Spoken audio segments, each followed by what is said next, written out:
Hey everybody, I'm John Finn, and this is my unboxing and review for King Grayskull from the Masters of the Universe Revelation Masterverse line. Let's not waste any time. Let's get this bad boy open.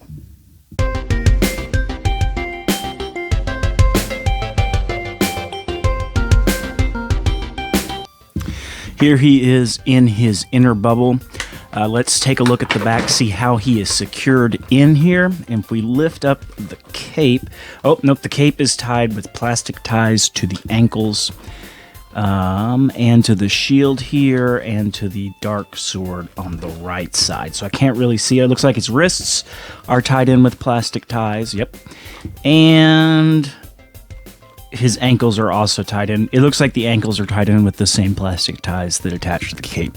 So I'm going to get him out of this package here, and we'll take a look at King Grayskull. Okay, we've got King Grayskull out of the package here. He looks pretty freaking epic. Let's take a closer look at the accessories that he comes with. He does come with 2 extra hand sculpts. He has, it looks like, a right fist here, and an open hand for his left hand. Whoop, of course I drop it. I always drop the hand sculpts. And there is the open hand sculpt, of course. He comes with a cool, really freaking cool version of the shield, and of course, one of the coolest accessories, in my opinion, to come with the Masterverse so far is the divided power sword. You've got the light half, which goes to Preternia, which is kind of like the Eternia in heaven, and then you've got the darker version, which goes to Subternia, which is kind of like the Eternia in hell, at least in the Revelation continuity of things. And of course, if you're familiar with the He-Man mythos, especially the original toy version, these two come together to form the power sword that we know He-Man for carrying throughout the Filmation and other series. Really mainly the Filmation and original toy line series. So that is the new version of the power sword divided. And then we've got the man himself, King Grayskull. King Grayskull has some fantastic detail to him. Oh, I forgot the extra head sculpt, actually. I do like, actually, the extra head sculpt a bit more than the one that comes on him. It's a little bit more pensive, a little bit more, well, I guess reflective would be a better way. It's not as gnarly as the one that comes on him. He does come with this epic soft goods cape that has this fur topper. It's not perfect. The wire in it is a little bit weird, and because of the way the wire is, it makes the rest of the cape look incredibly thin. And it has a weird, like, it doesn't connect to the neck point, it looks like, at least not at the wire. It's kind of sewn up a little bit higher, so the cape kind of sits a little bit lower than I would have liked it to on the figure in terms of just how it looks all together. But it still is really cool touch, and the fur on the shoulders is really freaking epic, and I love that a lot. You go down his body, you've got, you know, kind of this coppery gold belt and bracers on. He has, of course, the fur loincloth and boots. The boots have that cool, beautiful leather detail that we saw in Tila and Man-at-Arms. I really, really love the boots in this level. And he has pretty good articulation, too. His right shoulder is perfect. The elbows, bicep. Ripped off his hand. Sorry, King Grayskull. Luke Skywalker shit.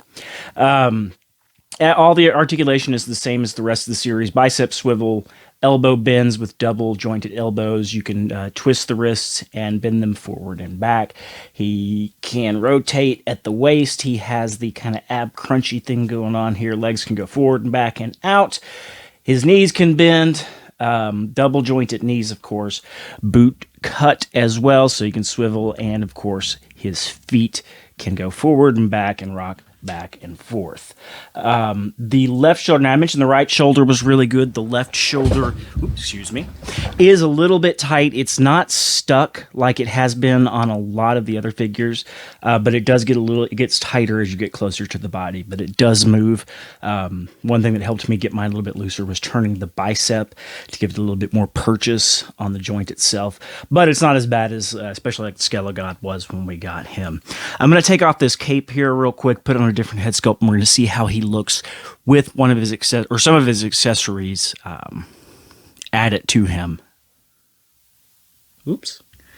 All right, we've got King Grayskull here in his with his shield and the good half of the power sword. Looks really awesome. One thing about the cape I noticed is that it doesn't go around the neck. It actually hooks onto the back of his armor with these Velcro straps here. It kind of hooks underneath these back two shoulder pieces to get the cape to stay on. And you can see here it does have that kind of lower set for the beginning of the cape. And it has this amazing label inside. I don't know what to think about that because it's going to get in the way of taking pictures and stuff if you don't pose them right. But it does make the cape feel like it's more of a product in itself. So that's kind of funny. It doesn't give you... Yeah, it does actually give you washing instructions and stuff. So that's fun. The fur is really cool. It's very furry and fluffy. So I like that a ton. The sword looks so freaking epic in his hands especially with the shield and the new little emblem on it and stuff like that. I dig this figure. He's pretty badass altogether. And he can dual wield. If you put the other holding hand in his left hand, he can dual wield both of these together and make it look all epic like in Revelation. But it's a neat figure. I like it a lot. It's a cool deluxe thing that we got, and I'm glad that King Grayskull has come out in the Masterverse line. It's not a perfect figure, but it has a whole lot going for it. And this is one that I would really suggest adding to your collection if you're a big MotU fan, especially of the entire kind of spectrum that Masters of the Universe can be. I really think King Grayskull is a great representation of that. And with him and Clamp Champ in the line, it really is adding a lot of diversity to the line that it didn't have when it first started. And I'm looking forward to seeing more characters like this be explored, especially now that we've had a soft confirmation of Season 2 of Revelation. Hopefully we're going to get to see a lot more variation in some of the characters we're familiar with, getting a little bit more of a representative sampling of the population in there, which I am all for. I think that's quite all right. I don't need I have been greatly represented in fiction my entire life, being a white dude with brown hair. So I'm glad to see some other people get the spotlight because it's just cool. It adds a variation to my toy shelf, and I think that's fantastic. And I'm always going to be about that kind of stuff. So I hope this helped you figure out if you want to add King Grayskull to your collection. I love this little figure. I think this is a cool interpretation of King Grayskull. The power sword being divided the way it is just looks so epic. It's one of my favorite versions of the divided power sword that we've ever seen. Now you can't, they don't stick together like the original toy line would, but it's still super freaking cool. And the cape he comes with the wire and the fur on the shoulders is just the icing on the cake.